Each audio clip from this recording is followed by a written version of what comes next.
Hi all, welcome to the next session of Mains Factors PYQ Master Class. അപ്പോൾ നമ്മൾ ഇന്ന് medieval ഇന്ത്യയിലെ ഒരു ക്വസ്റ്റ്യൻ ആണ്, അക്ബറിൻ്റെ ടൈമിലുള്ള ഒരു ക്വസ്റ്റ്യൻ ആണ് നമ്മൾ എടുത്തിട്ടുള്ളത്. സോ ഇത് 10 മാർക്കറാണ്. 2025 വന്നിട്ടുള്ളൊരു ക്വസ്റ്റ്യൻ ആണ്. അപ്പോൾ ലാസ്റ്റ് ഇയറിൽ വന്നിട്ടുള്ള റീസെൻ്റ് ആയിട്ടുള്ളൊരു ക്വസ്റ്റ്യൻ ആണ്. സോ ഈ ഒരു ക്വസ്റ്റ്യൻ നമുക്കൊന്ന് നോക്കാം. Examine the main aspects of Akbar's religious syncretism എന്നാണ് ക്വസ്റ്റ്യൻ. സോ നമുക്ക് ക്വസ്റ്റ്യൻ ഡീകോഡ് ചെയ്യാം. ഫസ്റ്റായിട്ട് ക്വസ്റ്റ്യൻ നമുക്ക് ഡീകോഡ് ചെയ്യാം. Examine the main aspects of Akbar religious syncretism ആണ് ചോദിച്ചിട്ടുള്ളത്. ഇതിനെ നമുക്ക് 2-3 പാർട്ടായിട്ട് തിരിക്കാൻ പറ്റും. സബ്ജക്റ്റ് എന്ന് പറയുമ്പോൾ അക്ബറിൻ്റെ റിലീജിയസ് സിൻക്രാറ്റിസം തന്നെയാണ്. റിലീജിയസ് സിൻക്രാറ്റിസ് ആണ് അതിൻ്റെ സബ്ജക്റ്റ് എന്ന് പറയുമ്പോൾ. പിന്നെ മെയിൻ ആസ്പെക്ട്സ് എന്ന് പറയുമ്പോൾ, തീം എന്ന് പറയുമ്പോൾ അതിൻ്റെ മെയിൻ ആസ്പെക്ട്സ് ആണ്. അതായത് നമുക്ക് റിലീജിയസ് സിൻക്രാറ്റിസത്തിൻ്റെ main aspects examine the aspects of Akbar religious syncretism. അത് റിലീജിയസ് സിൻക്രാറ്റിസിൻ്റെ ആസ്പെക്ട്സ് ആണ് ചോദിച്ചിട്ടുള്ളത്. അപ്പോൾ അത് റിലീജിയസ് സിൻക്രാറ്റിസം നമുക്ക് എവിടെയൊക്കെ കാണാൻ പറ്റും എന്നുള്ള രീതിയിലാണ് ക്വസ്റ്റ്യൻ. പിന്നെ ഡിറക്റ്റീവ് വരുന്നത് എക്സാമിൻ എന്നാണ്. എക്സാമിൻ എന്ന് പറയുമ്പോൾ explain, classify, analyse how different dimensions. നമ്മൾ എന്ത് ചെയ്യണം? എക്സാമിൻ എന്ന് പറയുമ്പോൾ നമ്മൾ അതിൽ എക്സ്പ്ലെയിൻ ഓൾറെഡി ഇൻക്ലൂഡഡ് ആണ്. പിന്നീട് ക്ലാസിഫൈ ചെയ്യണം, അനലൈസ് ചെയ്യണം, പിന്നെ അതിൻ്റെ മറ്റ് ഡയമെൻഷൻസും കൂടെ പറയണം. ആ രീതിയിൽ നമുക്കതിനെ എക്സാമിൻ ചെയ്യാൻ പറ്റും. പിന്നെ ക്വസ്റ്റ്യൻ നമ്മളായിട്ടുള്ള രീതിയിൽ മാറ്റണം. ഇതൊരു സ്റ്റാൻഡേർഡ് പ്രൊസീജിയറാണ്. ഇത് ഫോളോ ചെയ്ത് കഴിഞ്ഞാൽ നിങ്ങൾക്ക് കുറച്ചുകൂടി ഈസി ആയിട്ട് ക്വസ്റ്റ്യനെ ആൻസർ ചെയ്യാൻ പറ്റും. How and where did Akbar try to create harmony among different. അപ്പോൾ നമുക്ക് അക്ബർ ആസ് എ റൂളർ, അക്ബറിനെ നമുക്കറിയാം ഒരു റൂളറാണ്. ഇപ്പം ഞാനൊരു റൂളർ ആയിരുന്നെങ്കിൽ എൻ്റെ ഡൊമെയിൻസ് എന്തൊക്കെയായിരിക്കും, എൻ്റെ ഇൻഫ്ലുവൻസ്, എനിക്കൊരു പോളിസി ഉണ്ട്, എന്തൊരു പോളിസി ആയിക്കോട്ടെ, ആ ഒരു പോളിസി ഞാൻ ചെയ്യുന്ന എല്ലാ കാര്യത്തിലും റിഫ്ലക്റ്റ് ആകും. ഇപ്പോൾ ഒരു റിലീജിയൻ ആകുമ്പോൾ റിലീജിയൻ ഒരു സൊസൈറ്റിയുടെ ഏറ്റവും കോറായിട്ടുള്ളൊരു കാര്യമാണ്, ഒരു വ്യക്തിയുടെ ഏറ്റവും കോറായിട്ടുള്ളൊരു ബിലീഫ് സിസ്റ്റമാണ്. സോ നമ്മൾ ഇടപഴകുന്ന എല്ലാ കാര്യത്തിലും ആ പോളിസിയുടെ ഒരു ഷാഡോ നമുക്ക് കാണാൻ പറ്റും എല്ലാ ഭാഗത്തും. അപ്പോൾ അക്ബറിൻ്റെ ഇൻഫ്ലുവൻസ് എവിടെയൊക്കെയാണെന്ന് നോക്കിക്കഴിഞ്ഞാൽ നമുക്ക് അതിൻ്റെ മെയിൻ ആസ്പെക്ട്സ് കാണാൻ പറ്റും. റിലീജിയസ് സിൻക്രാറ്റിസത്തിൻ്റെ മെയിൻ ആസ്പെക്ട്സ് കാണാൻ പറ്റും. അങ്ങനെ നമുക്ക് അതിനെ ഡീകോഡ് ചെയ്യാൻ പറ്റും. പിന്നെ ഹിഡൻ ഡിമാൻഡ് എന്ന് പറയുമ്പോൾ നമ്മൾ മോസ്റ്റ്ലി പറയുമ്പോൾ ഇപ്പോൾ അക്ബറിൻ്റെ ടൈമിലൊരു ഇതിനെപ്പറ്റി പറയുമ്പോൾ, റിലീജിയസ് സിൻക്രാറ്റിസത്തിനെ പറ്റി പറയുമ്പോൾ നമുക്ക് ആദ്യം മനസ്സിലേക്ക് വരിക സുൽഹിക്കുൽ, ദിന്നിലാഹി, അല്ലെങ്കിൽ ഇബാദത്ത് ഖാന, അതുപോലുള്ള കാര്യങ്ങളൊക്കെ ആയിരിക്കും നമ്മുടെ മനസ്സിലേക്ക് വരുന്നുണ്ടാവുക. അതാണ് ഏറ്റവും റെലവൻ്റ് ആയിട്ടുള്ള പോയിൻറ്റ്സ്. ഓക്കെ, പക്ഷേ ആ ഒരു കാര്യത്തിൽ നമ്മുടെ പോയിൻറ്റ്സ് നിന്നു പോകാൻ പാടില്ല. അതാണ് ഇവിടെ നമ്മൾ മേജറായിട്ട് ഫോക്കസ് ചെയ്യേണ്ടത്. അതായത് നമുക്ക് റിലീജിയനുമായിട്ട് ബന്ധപ്പെട്ട് മാത്രം നമ്മൾ ചിന്തിച്ച് കഴിഞ്ഞാൽ നമുക്ക് ഈ ക്വസ്റ്റ്യനെ കറക്റ്റായിട്ട് ആൻസർ ചെയ്യാൻ പറ്റില്ല. ഈ ക്വസ്റ്റ്യൻ അതല്ല ചോദിക്കുന്നത്. What are the main aspects of Akbar's religious syncretism? Aspects ആണ് ചോദിക്കുന്നത്.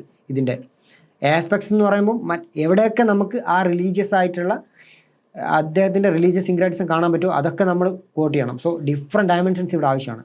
അദ്ദേഹം എവിടെയൊക്കെ അദ്ദേഹത്തിന് ഇൻഫ്ലുവൻസ് ഉണ്ടോ അതൊക്കെ നമുക്കിവിടെ ഡയമെൻഷൻസ് ആയിട്ട് ആവശ്യമാണ്. ഓക്കെ, എക്സാമിനോട് എന്താ ചോദിക്കുന്നത്? മെയിൻ ആസ്പെക്ട്സ് ആണ് ചോദിക്കുന്നത്. ഡിഫറെൻറ്റ് ഡയമെൻഷൻസ് വേണം. In which area religious harmony, ഏതൊക്കെ ഏരിയയിൽ നമുക്ക് റിലീജിയസ് ഹാർമണി റിഫ്ലക്റ്റ് ചെയ്യാൻ പറ്റും എന്നുള്ള രീതിയിൽ നമുക്ക് നോക്കാം. നമ്മുടെ അദ്ദേഹത്തിൻ്റെ ഒരു ഇൻഫ്ലുവൻസ് എവിടെയൊക്കെയാണെന്നുള്ള രീതിയിൽ നമുക്ക് ഓരോ രീതിയിൽ നമുക്ക് അതിനെ കാണാൻ പറ്റും. റിലീജിയനാണ് ഏറ്റവും ഫസ്റ്റായിട്ട് വരേണ്ട പോയിന്റ്. റിലീജിയൻ എന്താ വെച്ചാൽ റിലീജിയസ് സിൻക്രാറ്റിസ് ആണല്ലോ. അപ്പോൾ നമ്മുടെ പ്രൊമിനൻറ്റ് പോയിന്റ്സ് ഒക്കെ റിലീജിയനിലായിരിക്കും ഉണ്ടാവുക. സോ ആ രീതിയിൽ നമുക്ക് റിലീജിയൻ ആദ്യമായിട്ട് എഴുതാം. പിന്നെ റിലീജിയനിൽ എവിടെയൊക്കെ കാണാൻ പറ്റും, ഫിലോസഫിയിൽ എവിടെയൊക്കെ കാണാൻ പറ്റും, അഡ്മിനിസ്ട്രേഷനിൽ, പൊളിറ്റിക്സ്. അപ്പോൾ നമുക്ക് 1 by 1 ആയിട്ട് നോക്കാം. സ്പിയേഴ്സ് ആയിട്ട് ഏതൊക്കെ ഭാഗത്ത് അവരുടെ ഇൻഫ്ലുവൻസ് കാണാൻ പറ്റും എന്നുള്ള രീതിയിൽ നോക്കാം. ഇപ്പോൾ ഓൾറെഡി പറഞ്ഞിട്ടുണ്ട്, religion, government, court, people, art, books, buildings, ഇതിലൊക്കെ കാണാൻ പറ്റും. ഫോർ എക്സാമ്പിൾ ഇപ്പോൾ റിലീജിയനിലാണെങ്കിൽ നമുക്കറിയാം സുൽഹിക്കുൽ, ഗവൺമെൻറ്റിലാണെങ്കിൽ അവർ രാജ്പുത്സിനെ ഇൻ്റഗ്രേറ്റ് ചെയ്തു, രാജ്പുത്സ്. കോർട്ടിലാണെങ്കിലും രാജ്പുത്സ് അല്ലെങ്കിൽ അതർ റിലീജിയസ് ആയിട്ടുള്ള ആൾക്കാരെ, മറ്റ് റിലീജിയനിലെ ആൾക്കാരെ അവർ ഇൻ്റഗ്രേറ്റ് ചെയ്തിട്ടുണ്ടായിരുന്നു. അവിടെ കൺവേർഷനൊന്നും ആവശ്യമായിരുന്നില്ല, കൺവേർഷനൊന്നും ഉണ്ടായിരുന്നില്ല. പിന്നെ പീപ്പിളിൽ, പിന്നെ ആർട്ടിലൊക്കെ നമുക്ക് ധാരാളം കാര്യങ്ങൾ കാണാൻ പറ്റും. ആർട്ടിൽ നമുക്ക് ഇപ്പോൾ ഫത്തേപൂർ സിക്രിയൊക്കെ നിർമ്മിച്ച സമയത്ത് അവിടെ ജൈൻ മോട്ടീവ്സ് ഉണ്ടായിരുന്നു. പിന്നെ ഹിന്ദു റിലീജിയസ് സിമ്പിൾസ് ഉണ്ടായിരുന്നു. ഹിന്ദു റിലീജിയസ് സിമ്പിൾസ് പില്ലേഴ്സിൻ്റെ മുകളിലൊക്കെ ഡിപ്പിക്റ്റ് ചെയ്ത് വെച്ചിട്ടുണ്ടായിരുന്നു. പിന്നെ ബുക്സ് നോക്കുകയാണെങ്കിൽ രാമായണ, മഹാഭാരത പോലുള്ള ബുക്സൊക്കെ അക്ബർ എന്ത് ചെയ്തിട്ടുണ്ടായിരുന്നു? ട്രാൻസ്ലേറ്റ് ചെയ്തിട്ടുണ്ടായിരുന്നു. രാസ്നാമം എന്നൊക്കെ പറഞ്ഞിട്ടുള്ള രീതിയിൽ അത് പേർഷ്യനിലേക്ക് ട്രാൻസ്ലേറ്റ് ചെയ്തിട്ടുണ്ടായിരുന്നു. സോ ആ രീതിയിൽ നമ്മുടെ റിലീജിയസ് ടെക്സ്റ്റിന് അവരൊരു വിസിബിലിറ്റി കൊടുത്തിട്ടുണ്ടായിരുന്നു. പേർഷ്യൻ ഭാഷയിൽ വിസിബിലിറ്റി കൊടുത്തിട്ടുണ്ടായിരുന്നു. പിന്നീട് ബിൽഡിങ്സിൻ്റെ കാര്യത്തിൽ നമുക്ക് ഞാൻ ഓൾറെഡി പറഞ്ഞു, സ്കൾപ്ചേഴ്സ് ആണെങ്കിലും ഹിന്ദു റിലീജിയസ് സ്കൾപ്ചേഴ്സ് ധാരാളം ഉണ്ട്, ജൈൻ മോട്ടീവ്സ് ഉണ്ട്. ഫെസ്റ്റിവൽസിൽ നമുക്ക് കാണാൻ പറ്റും. സ്കോളേഴ്സിൽ അവരുടെ കോർട്ടിൽ നമുക്ക് ധാരാളം ഇപ്പോൾ വരരുചി അതുപോലുള്ള ആൾക്കാർ, വരരുചിയാണോന്ന് എനിക്ക് ഓർമ്മയില്ല, അതുപോലുള്ള ധാരാളം ആൾക്കാർ നമുക്ക് കാണാൻ പറ്റും. പിന്നെ ഫോറിൻ വിസിറ്റേഴ്സിൻ്റെ കാര്യത്തിൽ, പിന്നെ നമ്മൾ ഒബ്സർവ് ചെയ്യുന്ന എല്ലാ കാര്യത്തിലും നമുക്ക് ആ ഡയമെൻഷൻസ് കൊണ്ടുവരാം. പക്ഷേ ഈ രീതിയിൽ നമുക്ക് പോയിന്റ്സ് ജനറേറ്റ് ചെയ്യാൻ പറ്റും. ഡയമെൻഷൻസ് ഫാക്ട്സ് റിമെമ്പർ ചെയ്യുന്നതിനെക്കാട്ടും നമുക്ക് എളുപ്പമാണ്. നമ്മളിപ്പോൾ ഫാക്ട്സ് റിമെമ്പർ ചെയ്ത് കഴിഞ്ഞാൽ നമ്മൾ ആദ്യം കാണുന്ന ആ ഒരു ട്രാപ്പിൽ വീഴും. ദിന്നിലാഹി, സുൽഹിക്കുൽ, ഇബാദത്ത് ഖാന, ആ രീതിയിൽ നമ്മൾ പോയിന്റ്സ് റെസ്ട്രിക്റ്റഡ് ആവും. പക്ഷേ നമ്മൾ ഫാക്റ്റിൽ ഇതാവാതെ ഡിഫറെൻറ്റ് സ്ഫിയർ ഓഫ് സൊസൈറ്റി നമ്മൾ എന്ത് ചെയ്യുക, എക്സ്പ്ലോർ ചെയ്യാം. പിന്നെ ഓരോ സ്ഫിയർ ആയിട്ട് എടുക്കാം. Religion and philosophy. റിലീജിയനിൽ സുൽഹിക്കുൽ ഓൾറെഡി പറഞ്ഞിട്ടുണ്ട്, യൂണിവേഴ്സൽ പീസ്, ആ രീതിയിലാണ്. ഇപ്പോൾ റിലീജിയസ് ടോളറൻസ് എന്നുള്ള രീതിയിലാണ് സുൽഹിക്കുൽ. പിന്നെ യൂണിവേഴ്സൽ പീസ് അദ്ദേഹം പ്രൊമോട്ട് ചെയ്തിട്ടുണ്ടായിരുന്നു. റിലീജിയസ് ടോളറൻസ്, അദ്ദേഹം ടോളറൻ്റ് ആയിരുന്നു. പിന്നെ ഇക്വാലിറ്റി ഓഫ് ഫെയ്ത്ത്, എല്ലാ ആൾക്കാർക്കും അവരുടെ ഫെയ്ത്തിന് ഇൻഡിപെൻഡൻ്റ് ആയിട്ട് അവർക്ക് ചൂസ് ചെയ്യാൻ പറ്റുമായിരുന്നു. എത്തിക്കൽ കിൻഷിപ്പ് കാഴ്ചവെച്ചിട്ടുണ്ടായിരുന്നു. പിന്നെ റിലീജിയസ് പ്രാക്ടീസസിൽ ഇബാദത്ത് ഖാന എന്ന് പറയുമ്പോൾ അദ്ദേഹം റിലീജിയസ് ഡയലോഗ്സിന് വേണ്ടിയിട്ട് മാത്രമായിട്ട് ഉണ്ടാക്കിയിട്ടുള്ള ഡിഫറെൻറ്റ് റിലീജിയൻസിലെ ആൾക്കാർക്ക് അവിടെ ഡയലോഗ്സ് കണ്ടക്ട് ചെയ്യാൻ പറ്റും. സോ ആ രീതിയിൽ ഇൻ്റർഫെയ്ത്ത് ഡിബേറ്റ്സ് കണ്ടക്ട് ചെയ്തിട്ടുണ്ടായിരുന്നു. ദിന്നിലാഹി അദ്ദേഹത്തിൻ്റെ മേജർ ആയിട്ടുള്ളൊരു കോൺട്രിബ്യൂഷനാണ് റിലീജിയനിൽ. ഓക്കെ, പിന്നെ പാർട്ടിസിപ്പേഷൻ ഓഫ് ഇതുപോലുള്ള കീവേഡ്സാണ് നമുക്ക് വരേണ്ടത്. ഇതുപോലുള്ള കീവേഡ്സ് വന്നിട്ട് നമ്മൾ അതിനെ അറേഞ്ച് ചെയ്താൽ മതിയാവും. പിന്നെ ക്രിസ്ത്യൻസിനെ ഇപ്പോൾ മിഷണറി ആക്ടിവിറ്റീസിന് വേണ്ടിയിട്ട് വന്നിട്ടുള്ള ഡിഫറെൻറ്റ് കൺട്രീസിൽ നിന്നുള്ള, ഇപ്പോൾ പോർച്ചുഗീസിലാണെങ്കിലും ഇംഗ്ലണ്ടിലാണെങ്കിലുള്ള പോർച്ചുഗീസിലുള്ള ആൾക്കാരൊക്കെ അവരുടെ മിഷണറി ആക്ടിവിറ്റീസിന് വേണ്ടി കോർട്ട് സന്ദർശിച്ചിട്ടുണ്ടായിരുന്നു അക്ബറിൻ്റെ. സോ ആ സമയത്ത് അവരെ വെൽക്കം ചെയ്തിട്ടുണ്ടായിരുന്നു. പിന്നെ ഹിന്ദുസിനെ അദ്ദേഹം എന്താ പറയുക, രാജ്പുത്സിനെയൊക്കെ അദ്ദേഹം കോർട്സിൽ ഇൻക്ലൂഡ് ചെയ്തു. പിന്നെ അഡ്മിനിസ്ട്രേഷനിൽ ഓൾറെഡി നമ്മൾ പറഞ്ഞു, ജസിയ അബോളിഷ് ചെയ്തു. ഇതാണ് മേജറായിട്ടുള്ളൊരു സംഭവം. ജസിയ അബോളിഷ് ചെയ്തു. റിലീജിയസ് ആയിട്ടുള്ള ടാക്സ് ആണ്, അതർ റിലീജിയൻസിലുള്ള ആൾക്കാർ കൊടുക്കേണ്ട ടാക്സ് ആണ് ജസിയ, അത് അദ്ദേഹം അബോളിഷ് ചെയ്തു. ഓക്കെ, ഇത് സുൽത്താനേറ്റ് ടൈമിൽ മുതൽ കൊടുത്തുകൊണ്ടിരുന്ന ഒരു സംഭവമാണ്, അത് അബോളിഷ് ചെയ്തു. പിന്നെ പിൽഗ്രിമേജ് ടാക്സ്, പിൽഗ്രിം സെൻറ്ററിൽ വിസിറ്റ് ചെയ്യാനുള്ള അദ്ദേഹത്തിൻ്റെ ആ ഒരു ടാക്സ് അദ്ദേഹം എടുത്തു കളഞ്ഞു. പിന്നെ രാജ്പുത് അപ്പോയിൻമെൻറ്റ്സ് ഉണ്ടായിരുന്നു അഡ്മിനിസ്ട്രേഷനിൽ. രാജ്പുത്ത് എന്ന് പറയുമ്പോൾ ഹിന്ദു റിലീജിയനിൽപ്പെട്ട ആൾക്കാരാണ്. പിന്നെ മെറിറ്റ് ഓവർ റിലീജിയന് മേലും മെറിറ്റിനാണ് അദ്ദേഹം. അതുകൊണ്ട് തന്നെ അഡ്മിനിസ്ട്രേറ്റീവ് എഫിഷ്യൻസി ഉണ്ടായിരുന്നു. ഇവരൊക്കെ അദ്ദേഹത്തിൻ്റെ ഈ സ്ഫിയറിലൊക്കെ അദ്ദേഹത്തിൻ്റെ സിങ്ക്രാറ്റിസം കാണാൻ പറ്റും, റിലീജിയസ് സിങ്ക്രാറ്റിസം. പിന്നെ പൊളിറ്റിക്കൽ സ്ഫിയറിൽ കാണാൻ പറ്റും ഇൻ്റഗ്രേഷൻ, രാജ്പുത് അലയൻസ്, പിന്നെ ഇമ്പീരിയൽ യൂണിറ്റി, ലോയൽറ്റി, റെബല്യൻസ് കുറവായിരുന്നു. ഇവിടെ പൊളിറ്റിക്കൽ ഇൻ്റഗ്രേഷനുമായിട്ട് ബന്ധപ്പെട്ട് അദ്ദേഹം മാട്രിമോണിയൽ അലയൻസും കാര്യങ്ങളൊക്കെ കണ്ടക്ട് ചെയ്യുന്നു അതർ റിലീജിയൻസുമായിട്ട്, രാജ്പുത്സുമായിട്ടൊക്കെ അദ്ദേഹം ചെയ്തിട്ടുണ്ടായിരുന്നു. പിന്നെ സൊസൈറ്റിയിൽ എങ്ങനെ കാണാൻ പറ്റും, കമ്മ്യൂണൽ ഹാർമണി ഉണ്ടായിരുന്നു, മ്യൂച്വൽ റെസ്പെക്റ്റ് ഉണ്ടായിരുന്നു, പിന്നെ ഡിസ്ക്രിമിനേഷൻ കുറവായിരുന്നു. ഈ രീതിയിൽ സൊസൈറ്റിയിൽ അദ്ദേഹത്തിൻ്റെ സിങ്ക്രാറ്റിസം. പിന്നെ ലിറ്ററേച്ചറിൽ എങ്ങനെ, ഞാൻ ഓൾറെഡി പറഞ്ഞു, മഹാഭാരത ട്രാൻസ്ലേറ്റ് ചെയ്തു, രാമായണ ട്രാൻസ്ലേറ്റ് ചെയ്തു, അഥർവവേദ ഇതൊക്കെ ട്രാൻസ്ലേറ്റ് ചെയ്തിട്ടുണ്ടായിരുന്നു. സാൻസ്ക്രിറ്റ് പേർഷ്യൻ ഇൻട്രാക്ഷൻ കൊണ്ടുവന്നിട്ടുണ്ടായിരുന്നു. അങ്ങനെ നോളജ് എക്സ്ചേഞ്ച് നടന്നിട്ടുണ്ടായിരുന്നു എന്ന് പറഞ്ഞു. ഇവിടെ നമ്മൾ റെലവൻ്റ് ആയിട്ടുള്ള ചോദ്യം എന്ന് പറഞ്ഞാൽ, how can religion influence literature. അദ്ദേഹത്തിൻ്റെ റിലീജിയസ് ഇതാണ് പറയുന്നത്. അത് റിലീജിയൻ എങ്ങനെ ലിറ്ററേച്ചർ ഇൻഫ്ലുവൻസ് ചെയ്യും, റിലീജിയസ് ആയിട്ടുള്ള ടെക്സ്റ്റ് ഉണ്ടാവും, അത് കൺവേർട്ട് ചെയ്തിട്ടുണ്ടാവും. ആ രീതിയിൽ നമുക്ക് പറയാം.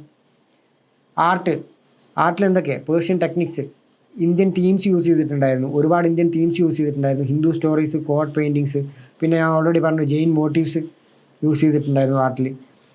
പിന്നെ ആർക്കിടെക്ചറിൽ ഫത്തേപൂർ സിക്രിയുടെ ബിൽഡിങ് ഞാൻ പറഞ്ഞിട്ടുണ്ടായിരുന്നു already, Hindu pillars, Islamic arches, Jain decorative motives, ആ കാര്യങ്ങൾ.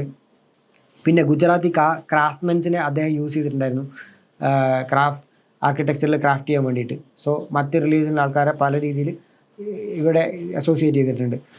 എഡ്യൂക്കേഷൻ, ഇൻ്റലക്ച്വൽ എക്സ്ചേഞ്ച്, ആ രീതിയിൽ ഇപ്പോൾ പോവുകയാണെങ്കിൽ translation bureau, scholars discussion, comparatively, ഈ രീതിയിലൊക്കെ എല്ലാ സ്ഫിയറിലും നമുക്ക് അദ്ദേഹത്തിൻ്റെ റിലീജിയൻ്റെ ഇൻഫ്ലുവൻസ് കാണാൻ പറ്റും. എത്തിക്കൽ വാല്യൂസിലാണെങ്കിലും. പിന്നെ ഓർഗനൈസ് ചെയ്യുന്ന സമയത്ത് നമ്മളൊരു ലോജിക്കൽ ഫ്ലോ നമ്മൾ പറഞ്ഞിട്ടുണ്ട്. എക്സാമിന് എപ്പോഴും ആ ഒരു ലോജിക്കൽ ഫ്ലോയുള്ള ക്വസ്റ്റ്യൻ ആൻസറിന് ഒരു പ്രത്യേക ഇത് അദ്ദേഹം കൊടുക്കും. ഒരു എക്സാമിനർ എപ്പോഴും ഒരു പ്രത്യേക കൺസിഡറേഷൻ കൊടുക്കും. Introduction, religious philosophy, religious practices, administration, political interrogation, ഇതൊക്കെ ഓരോ ഹെഡായിട്ട് പോയിൻ്റായിട്ട് നമുക്ക് കൊടുക്കാൻ പറ്റും. അപ്പോൾ ഈ രീതിയിൽ നമുക്ക് അതിനെ അറേഞ്ച് ചെയ്യാൻ പറ്റും. പിന്നെ ഇൻട്രോ ആയിട്ട് എഴുതുന്ന സമയത്ത് നമുക്ക് എല്ലാവർക്കും അറിയാം, സിമ്പിളായിട്ടുള്ള ഒരു ഇൻട്രോ, ഒരു കോണ്ടെക്സ്റ്റ് നമ്മൾ സെറ്റ് ചെയ്യാം.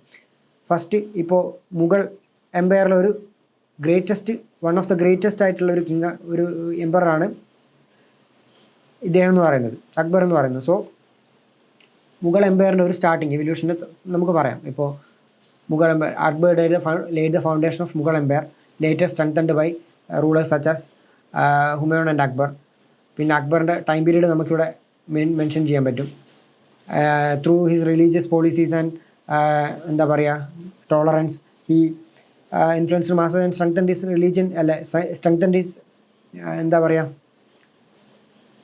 എംപയർ എന്നൊക്കെ പറഞ്ഞിട്ട് നമുക്ക് ഒരു ഇൻട്രൊഡക്ഷൻ ചെയ്യാൻ പറ്റും. പിന്നെ കൺക്ലൂഷൻ ചെയ്യുന്ന സമയത്ത് ഇവിടെ ഇൻട്രൊഡക്ഷൻ ആയിട്ട് പറഞ്ഞാൽ അക്ബറിൻ്റെ ഈ ഒരു രീതിയിലും ചെയ്യാൻ പറ്റും. അക്ബറിൻ്റെ ഒരു ടൈം പീരീഡ് പറയാം. Policy of fostering harmony among diverse faiths through administrative reforms, intellectual dialogue, cultural integration, making സുൽഹിക്കുൾ യൂണിവേഴ്സൽ പീസ്. സുൽഹിക്കുളിൻ്റെ മീനിങ് തന്നെ യൂണിവേഴ്സൽ പീസ് എന്നാണ്. ഗൈഡിങ് പ്രിൻസിപ്പിൾ ഓഫ് ഈ രീതിയിലും എഴുതാൻ പറ്റും. അല്ലെങ്കിൽ ജസ്റ്റ് സിമ്പിളായിട്ട് നമുക്ക് കോട്ട് ചെയ്യാൻ പറ്റും. 10 മാർക്കിനാണല്ലോ, ഒരു 2-3 ലൈനിൽ നമുക്ക് ഇൻട്രൊഡ്യൂസ് ചെയ്യാൻ പറ്റും. കൺക്ലൂഷൻ ചെയ്യുന്ന സമയത്ത് everything you write should support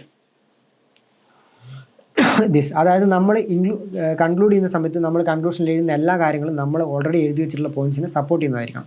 ആ രീതിയിൽ നമ്മൾ കൺക്ലൂഡ് ചെയ്യണം. ഓക്കെ. പിന്നെ നമുക്ക് അറേഞ്ച്മെൻറ്റ്സ് നോക്കുകയാണെങ്കിൽ ഫസ്റ്റ് ഇതൊരു 10 മാർക്കാണ്. ഒരു 3 ലൈനിൽ നമുക്ക് 10 മാർക്കറിൻ്റെ ഇൻട്രൊഡക്ഷനും 3 ലൈനിൽ കൺക്ലൂഷനും നമുക്ക് ചെയ്യാൻ പറ്റും. പിന്നെ ഇവിടെ ഒരു വാല്യൂ അഡീഷൻ ചെയ്യാൻ പറ്റും. വാല്യൂ അഡീഷൻ എന്ന് പറയുമ്പോൾ ഒരു മാപ്പ്, എക്സ്റ്റെൻഡ് ഓഫ് മുഗൾ എംപയർ, അതിൻ്റെ ഒരു മാപ്പ് നമുക്ക് ഇവിടെ കൊടുക്കാൻ പറ്റും. പിന്നെ നമ്മൾ ഫസ്റ്റ് പോയിൻ്റ് എഴുതുന്ന സമയത്ത് ബോക്സിലായിരിക്കണം നമ്മൾ പോയിൻ്റ് എഴുതുന്നത്. എക്സാമ്പിൾ ചെയ്യുന്ന സമയത്ത് അണ്ടർലൈൻ ചെയ്യണം. ഈ രീതിയിലുള്ള കാര്യങ്ങളൊക്കെ നമ്മൾ ശ്രദ്ധിച്ചു കഴിഞ്ഞാൽ നമുക്ക് നല്ല രീതിയിൽ വിസിബിലിറ്റി കൊണ്ടുവരാൻ പറ്റും. അപ്പോൾ ഇവിടെ നമുക്ക് സ്ഫിയേഴ്സ് ഓഫ് അക്ബേഴ്സ് റിലീജിയസ് സിൻക്രാറ്റിസം അല്ലെങ്കിൽ എവിടെയൊക്കെ കാണാൻ പറ്റും ആ രീതിയിൽ നമുക്ക് ഇതിൽ നിന്ന് ക്വസ്റ്റ്യനിൽ നമുക്ക് main aspect of Akbar's religious syncretism ഈ ക്വസ്റ്റ്യനിൽ കാണുന്ന അതേ പോയിൻ്റ് തന്നെ അങ്ങനെ എഴുതി വെച്ചാൽ മതി. അപ്പോഴാണ് കുറച്ചുകൂടി നമ്മൾ ക്വസ്റ്റ്യൻസുമായിട്ട് നീതി പുലർത്തിക്കൊണ്ട് ആൻസർ എഴുതിയ പോലെ നമുക്ക് റെപ്രസെൻറ്റ് ചെയ്യാൻ പറ്റുക. സോ ആ രീതിയിൽ നിൽക്കാൻ പറ്റും. ഇവിടെ സ്ഫിയർ എഴുതാൻ പറ്റും. സ്ഫിയേഴ്സ് എഴുതി നമുക്ക് ഇവിടെ വരെ അവസാനിപ്പിക്കാൻ പറ്റും. ഇത്രയും പോയിൻറ്റ്സ് ഒരു 10-12 പോയിൻറ്റ്സ് നമുക്കിവിടെ ജനറേറ്റ് ചെയ്യാൻ പറ്റും. സോ മാപ്പ് വരയ്ക്കുന്നൊരു ശ്രദ്ധിക്കേണ്ട കാര്യം, മാപ്പ് നമ്മൾ സിമ്പിളായിട്ടൊരു മാപ്പ് വരയ്ക്കാം. മാപ്പ് വരയ്ക്കുമ്പോൾ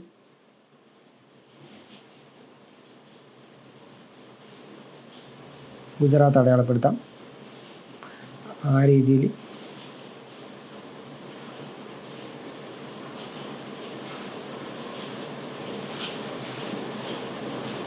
സിക്കിം അടയാളപ്പെടുത്താം.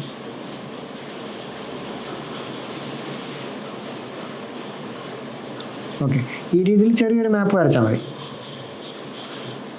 ഇവിടെ അവരുടെ ഡൈനാസ്റ്റിയുടെ എക്സ്റ്റെൻഡ് അടയാളപ്പെടുത്തുന്ന സമയത്ത് ഈ സൗത്ത് ഇന്ത്യ ഒഴിവാക്കി ബാക്കിയുള്ള ഭാഗങ്ങളിൽ ഷെയ്ഡ് ചെയ്ത് വെച്ചിട്ട് എക്സ്റ്റെൻഡ് ഓഫ് മുഗൾ എംപയർ എന്ന് എഴുതിയാൽ മതി. ഓക്കെ, ഈ രീതിയിൽ നമുക്കൊരു വാല്യൂ അഡീഷൻ കൊണ്ടുവരാൻ പറ്റും. ഓക്കെ, അപ്പോൾ ഇങ്ങനെ നമുക്ക് ഈ ഒരു ക്വസ്റ്റിനെ അഡ്രസ്സ് ചെയ്യാൻ പറ്റും. Okay, thank you.